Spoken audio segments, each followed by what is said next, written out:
What's going on, you all? Today I want to break down how you could use one of Elgato's cameras to make your stream a little bit more dynamic. So the way that Camera Hub works in Lumia is you are basically able to manipulate any of the properties in Camera Hub and make those customized in Lumia so that they can be triggered. So what we're going to do is go to alerts, Twitch, and then go to entrances. There's first chatter and entrance.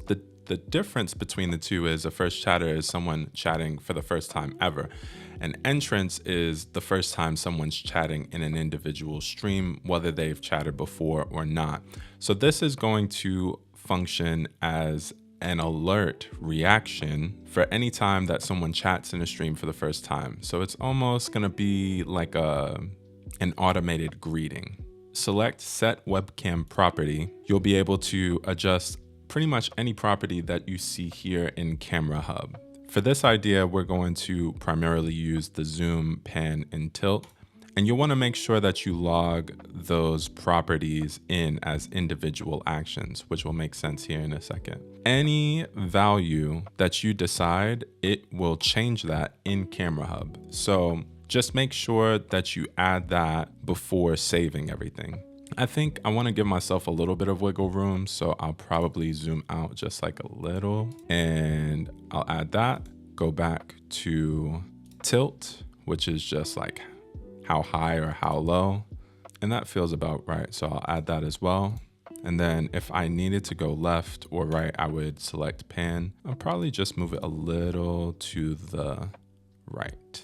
So once those properties are added, we're going to select end and add zeros for each of them. And this is basically just like a way to reset your camera. You'll want to set your scale to 100, not 0. Make sure that as you have that saved, you adjust the duration. So what we just did was setting the properties for the adjustment we're making to that camera. But we still want to make sure that the source actually enables in your streaming software. So we're going to hop over to meld. We'll go ahead and add that video device, and I'm going to use the Elgato virtual camera.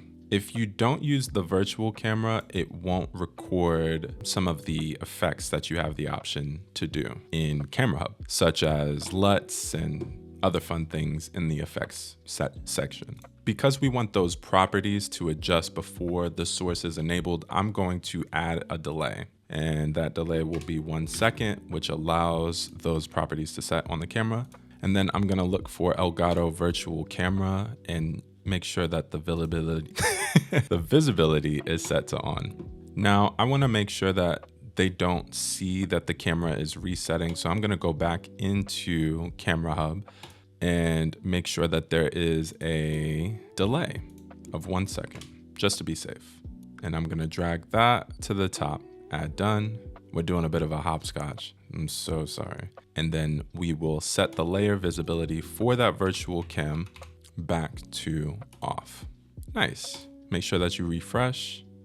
I'm going to just manually reset the camera in Camera Hub and the actual Camera Hub app so that you can see what this looks like in action. I think 6 seconds is probably going to work better because at least one of those seconds is factoring in that delay before it enables. So we'll go ahead and hit test, and then you'll see. I think that's a good enough amount of time, maybe 5 seconds. Indecisive. So yeah, pretty harmless to set up. And of course you might want to add a sound so that you have some sort of indicator that it's time to get to greeting. What are some other things you'd like for me to cover? Feel free to let me know in the comments.